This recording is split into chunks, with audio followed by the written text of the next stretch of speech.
কুম রহমতুল্লাহি আবরকাতু। দেশ বিদেশ যারা আমার পেজটা ফলো করেছেন তাদের আসসালামু আলাইকুম রহমতুল্লাহ বরকাতু।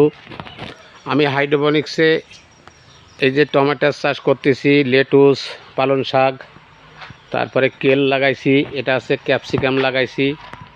দেখুন ক্যাপসিকাম লাগাইছি, এটা চেরি টমেটো লাগাইছি, যেটা বিদেশে আঙুর বিলে বিক্রি হয় আর বিদেশিরা এটাই খায় বেশিরভাগে। আপনারা দেখুন কিভাবে হয়েছে টমেটো, এখানে কোনো ইয়ে নেই, এই যে পাকও ধরেছে, এটা আঙুরের মতন হয়েছে, মানে খুবই সুন্দর হয়েছে দেখার মতন। এর পাশাপাশি লাগাইছি বাড়ি টমেটো 19, এর মাশাআল্লাহ এটাও ভালো হয়েছে দেখুন। তো এইভাবে চাইলে আপনারা চাষ করতে পারেন ককশিটের ভিতরে নারকেলের কোকোডাস দিয়ে।